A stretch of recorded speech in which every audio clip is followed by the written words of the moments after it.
Good morning, children. Sairam, welcome to this session. Today we are going to continue with the first lesson, heredity and evolution. We have seen three parts of it. Today we will continue with the lesson, heredity and evolution. Okay, we have learnt about what is meant by evolution and we have seen about some evidences. We started with the morphological evidence and anatomical evidence. What is morphological animal evidence? Some of the animals they will they'll appear similar, either the ear pinnae or the nostrils, they will look similar. So this shows that they might have come from the common ancestor. Even the plants, the leaf blade may be similar, the venation may be similar, they look alike. This shows that they should have come from the common ancestor.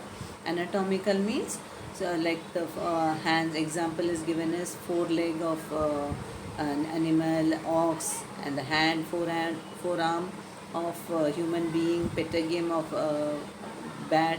All these will have different function. They will not look similar, but when you see about their bones and bony structure, they will appear similar.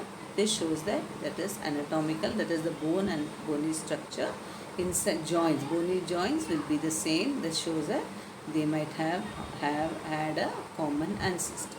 Now coming to the next one, we are going to see what is vestigial organs. Have you heard this name vestigial organs, children? Yes, some of the vestigial organ in human being is the appendix. Okay, we have heard about the appendix, which is of no use for us. They are all called as vestiges of no use. So what is meant by vestigial organs?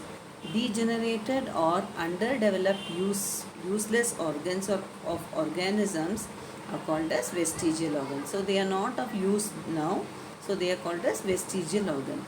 In living organisms, sudden development of new tissues or organs for living in changing environment is not possible. There will not be any sudden change in the living organism. Instead, existing organs undergo gradual changes. So the organs which were present in the body will undergo changes according to the present environment. Okay. So mostly a specific structure in the body is useful under certain situations. Certain situation, some organs are useful, some are not useful. So there will not be any sudden change. So today one organ is there, next tomorrow within 1 year it will vanish. This is not possible. There will be gradual change in the organ is not used for a longer period.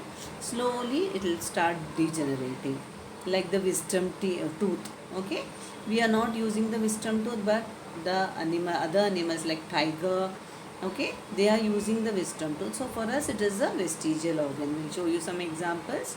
See here, however, same structure under different situation may become useless or even harmful. Such structure begins to degenerate under such situation as per the principle of natural selection. So when it is in use, it will be there. When if you don't use it for a longer period, it will be degenerated. It takes thousands of years for a structure to disappear. Such organs are seen in different phases of disappearance in different animals. So it might not be useful in human beings, but that structure might be useful in other organs or other organisms, other animals. Such organs, though non-functional in certain organisms, it may be functional in other organisms, that is, it is not vestigial in other organisms. See, appendix, which is called as a vestigial organ in human, it is not a vestigial organ in animals, like cows, okay, ruminates, though it is not a vestigial. So some organs which is considered vestigial for one type of organism may not be a vestigial organ for the other. It might not be a useless organ for the others. Okay, so appendix, which is useless to human, is useful and fully functional organ in ruminants. So in appendix, which is useless for human being, it cause only trouble to our body. There is no function of appendix in our body, but it is functional organ in ruminants. Okay, ruminants are the cows, buffaloes, which they are called as ruminants. It is very functional in ruminants. Similarly, muscles of ear pinna, which is useless to human, are useful for monkeys for movement of ear pinna. We cannot move our ear pinna like this. Okay, can we move our ear pinna? No, we cannot use, but monkeys are useful. It is useful for them to move the ear pinna. So the muscles of ear pinna are vestigial for human, and it is not a vestigial organ for monkeys. Various vestigial organs like tailbone, that is coccyx, wisdom teeth and body hair present in present in body of human being is a vestigial. Is where all these are, see, you can see the appendix, okay, and the tailbone. All these are vestigial organ for human. It is not a vestigial organ for the other animals. See the appendix. See the, now this is in human, and even the tailbone. All these are vestigial organ in human being. You can see here muscles, ear muscles, as well as the wisdom teeth. Okay, all these are vestigial organ in human being. Okay, so it need not be a vestigial organ in other animals. So this is the vestigial organ. This shows that, okay, this shows that we have existed from a different ancestors are common. Okay, so what is the next one we are going to learn about? Paleontological evidence. What is meant by paleontological? Question may arise in your mind that which organism existed millions of years ago. Okay, so they are making studies to find out which organism were existing millions of years ago. How can we tell this? Now this secret has been hidden in this earth. Large number of organisms get buried due to disasters like flood, earthquake, volcano, etc. Remnants and impressions of such organisms remain preserved underground. These are called as fossils. What are fossils? So due to see the organisms which existed millions of years ago, due to a disaster like flood, earthquake, etc., the remaining of the bones, okay, and the impression of such organism, it remains preserved underground. So when they take these bones and when they do a research, they will come to know the year of that organism. So this is called as fossil, that is remains of the existing old organism which has been buried underground. So the study of fossils is an important aspect of study of evolution. So when we learn about this fossil, we'll come to know the year of evolution. Okay, see, this is the fossil, the bones of or remaining parts of the organism which existed so many millions years ago. now how to find out this? How they find out the year of it? Carbon consumption of animals and plants stops after death, and since then only the decaying process of carbon 14 occurs continuously. See how they find the age of an organism, how they do. What happens, you all know, carbon, when the organism is alive, they consume carbon, isn't it? So the carbon consumption of animals and plants stops after death. Okay, after death, the carbon consumption is stopped, and since then only the decaying process, only after that the decaying process of carbon 14 occurs continuously. So once the organism is dead, only the carbon 14, there are two types of carbon 12 and carbon 14. So the decaying process of carbon 14 occurs continuously. In case of dead bodies of plants and animals, instead of remaining constant, the ratio between carbon 14 and carbon 12 changes continuously, as carbon 12 is non-radioactive and carbon 14 is radioactive. So as soon as the organism dies, there will be decaying process of carbon 14. So the ratio will not be the same, because carbon 12 is non-radioactive. The time passed since the death of a plant or animal can be calculated by measuring the radioactivity of carbon 14 and ratio of carbon 12 to carbon 14. So when we calculate measuring the radioactivity of carbon 14 and the ratio between carbon 14 and carbon 12 present in the body is calculated, this is called as carbon dating method. From this they can find out the age of that organism. Okay, it is used in paleontology and anthropology for determining the age of human fossils and manuscripts. Once the age of fossils been determined by such technique, it becomes easy to deduce the information and other erstwhile of organism. It seems that vertebrate have been shown slowly originated from invertebrates. It shows that all vertebrates have been slowly originated from invertebrates. Okay, you can see here. First, we saw first it's a primitive organism always occurred first in the ocean. So the invertebrates, then came the, okay, you can see the three eras are the Paleozoic, Mesozoic and Cenozoic. In Paleozoic era, only aquatic invertebrates were present, and then slowly the amphibian species came.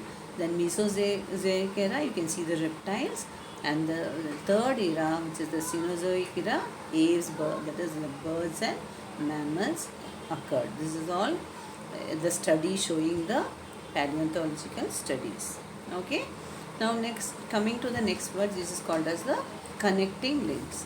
Some plants and animals show some morphological characters by which they can be related to two different groups. Hence they are called as connecting links. Some of the organism, they will have characters of two different groups. When you come to the 6th lesson of your 10th standard, you will be learning about Annelida, Arthropoda, so many different types of classification of animals.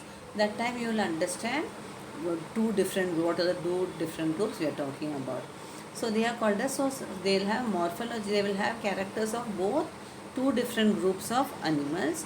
Hence they are called as connecting link. In example, in Peripatus, characters like segmented body, thin cuticle and parapodia like organs are present. Similarly, these animals show tracheal respiration and open circulatory system similar to arthropods. So say they will have characteristics of Annelida. Annelida means like earthworm, and Arthropoda means all insects like cockroach and all those insects.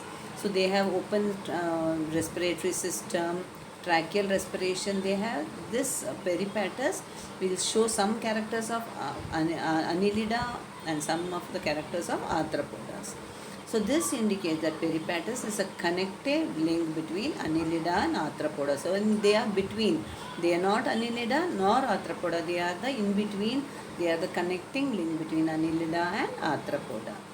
Similarly, duck-billed platypus lays eggs like reptiles but shows relationship with mammals too, due to presence of mammary glands and hair. So they have characters like egg, they lay eggs like reptiles, but even they have mammary glands as well as hair like mammals. So they are a link between reptiles and mammals. And lungfish perform respiration with lungs irrespective of being fish. So they have two characters of as well as fish as well as this one lung. They have lungs, though they are fish, they will have lungs. So they show examples that mammals are evolved from reptiles and amphibians from fishes. So this example shows that mammals are evolved from reptiles, from snakes, all those reptiles, and the amphibians are evolved from fishes. This is an important one. So all these examples, what are the three examples? Peripatus, duck-billed platypus and lungfish. So these shows that mammals are evolved from reptiles and amphibians from fishes. Okay. Now coming, these are the example. You can see here duck-billed platypus, lungfish and peripatus. Now coming to the last evidence is this embryological evidence. Comparative study of embryonic development stages of various vertebrates given in the picture shows that all embryos show extreme similarities during initial stages, and those similarities decrease gradually. In this it shows that comparative study of, you can see, I'll show you the next picture. Comparative study of embryonic development stages of various vertebrates. So vertebrates, there are different types of vertebrates like tortoise, frogs and human. There are so many pictures are taken. When you say early embryonic stage, all the embryos they will be identical. They will have so many similarities. But gradually as they grow, they will change. So early stage, all the embryo will look similar. Similarities in initial stage indicate that common origin of all these animals. This shows that all the animals have a common origin. You can see the example. See here, fish, salamander. You can see the starting first stage. Fish, salamander, tortoise, chicken, pig, cow, rabbit, man. So you can see the first picture in the straight line. All are looking almost similar. Okay. When you take a fish, you can see in the next stage it's a slowly it has changed. Salamander fish has changed. Tortoise also it has bent. Now you can see the difference. Slowly there is difference between rabbit and man. So early stage of vertebrates all will look similar. As they grow, they show changes. You can see the third stage they are almost like the parent. Okay, there are a lot of changes in the so the early stage of the embryo they will show similarities, which shows that we have all have a common ancestor. Hope all the evidences are clear, children. We learnt about the vestigial organ. Vestigial organ means which is not useful for one type of organism. It can be useful for others. This is called as vestigial. And we learnt about fossils. For study of fossil we learnt, as well as we learnt about what did we learn? We learnt about connecting links. Some organisms show characters which are common for two groups, that is Annelida arthropoda, mammals, reptiles, fish and mammals. Like this, they will show similarities.